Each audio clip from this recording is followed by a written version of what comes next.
Hello everyone. Shravan महिना सुरू झाला की सणांची एक सुंदर लगबगच सुरू होते आणि श्रावणातला खास सण म्हणजे नारळी पौर्णिमा. याच नारळी पौर्णिमेसाठी कोकणातील पारंपरिक पद्धतीने सुगंधी आणि मौसूद असा नारळी भात आज आपण बनवणार आहोत. विशेष म्हणजे हा नारळी भात आपण झटपट आणि सोप्या पद्धतीने कुकरमध्ये बनवणार आहोत. सगळ्यात आधी इथे मी 1 वाटी इतका बासमती तांदूळ घेतलेला आहे. हा तांदूळ 2 ते 3 वेळा स्वच्छ पाण्याने धुवून घेतला, साधारण 10 मिनिटं चाळणीमध्ये नितळत ठेवलेला आहे. याच वाटीने मी हा बासमती तांदूळ 1 वाटी इतका घेतलेला आहे. प्रमाणासाठी तुम्ही कोणतीही 1 वाटी घेऊ शकता. मी याच वाटीने सगळी मापं घेणार आहे. बासमती ऐवजी तुम्ही आंबेमोहर किंवा इंद्रायणी सारखा सुवासिक तांदूळ वापरू शकता. मात्र बासमती तांदळामुळे भात अधिक मोकळा सळसळीत होतो. आता नारळी भात बनवायला घेऊया. यासाठी कुकर चांगला गरम करून घेतलेला आहे. आता यामध्ये साधारण 2 चमचे इतकं साजूक तूप घालूया. तुपाचं प्रमाण तुम्ही तुमच्या आवडीनुसार थोडं कमी अधिक करू शकता. तुपामुळे नारळी भाताला छान सुगंध आणि चव देखील येते. तूप चांगलं गरम झालं की याच्यामध्ये 4 लवंगा, 4 काळी मिरी आणि दालचिनीचा छोटा तुकडा घालून घ्यायचा. हे खडे मसाले तुपावर छान खमंग होईपर्यंत परतून घ्यायचे. काही गोडसर चवीचे हे खडे मसाले आपण याच्यामध्ये घालून घेतलेले आहेत. यामध्ये आता आवडीप्रमाणे ड्रायफ्रूट घालून घ्यायचे. इथे मी काजू, बदाम आणि थोडे चारोळे घालून घेतलेले आहेत. ड्रायफ्रूट परतताना थोडं तूप मला कमी वाटलं, त्यामुळे मी आणखीन 1 टेबलस्पून तूप घातलेलं आहे. हे घालताना दाखवायला मात्र मी विसरले. ड्रायफ्रूट तुपावर चांगले परतून घेतल्यामुळे नारळी भाताला छान रिच फ्लेवर येतो.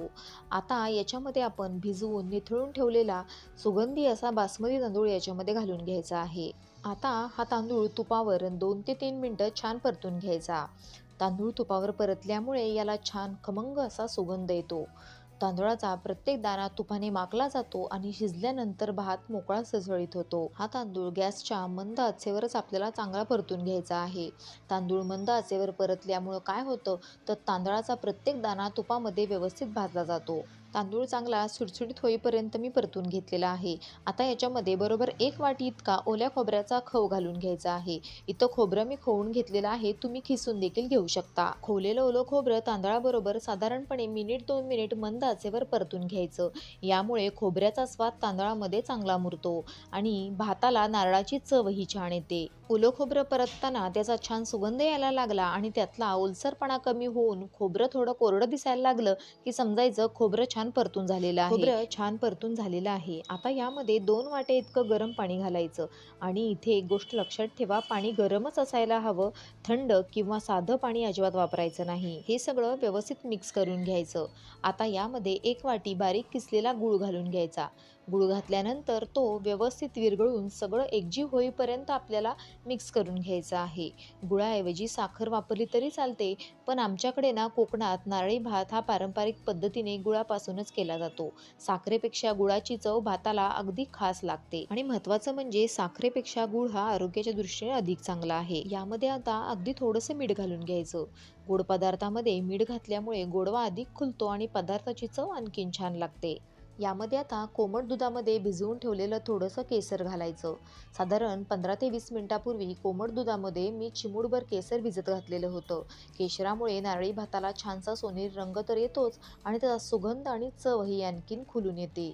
यामध्ये चव आणि सुगंध आणखीन खुलवण्यासाठी थोडीशी वेलची जायफळाची पूड घालून छान मिसळून घ्यायची. गुळापासून बनवलेल्या कोणत्याही पदार्थाची चव आणखीन वाढवायची असेल तर तुम्ही थोडंसं जायफळ खिसून नक्की घाला.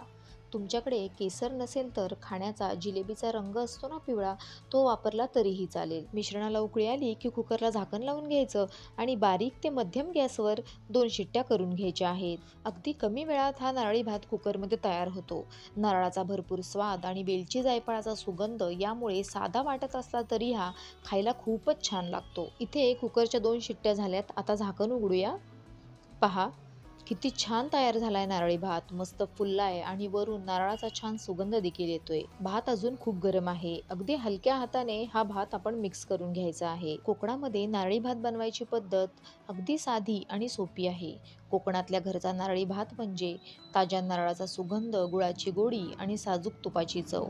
पहा, भातातील प्रत्येक शीत न शीत अगदी मौसूद शिजलेला आहे. कोकणात नारळी भात वाढायची देखील एक खास पद्धत आहे. केळीच्या पानावर गरमागरम नारळी भात वाढायचा आणि त्यावरून साजूक तुपाची हलकीशी धार सोडायची. अगदी साधं पण कोकणच्या घरगुती चवीची खरी मजा यातच आहे. तुम्हीही या नारळी पौर्णिमेला माझ्या कोकणातल्या पद्धतीने हा असा नारळी भात एकदा नक्की करून पहा आणि गरमागरम आस्वाद घ्या. तुम्हाला हा कोकणी स्वाद कसा वाटला? तुमचा अभिप्राय मला कमेंट बॉक्समध्ये नक्की कळवा. व्हिडिओ आवडला असेल तर प्लीज एक लाईक करा.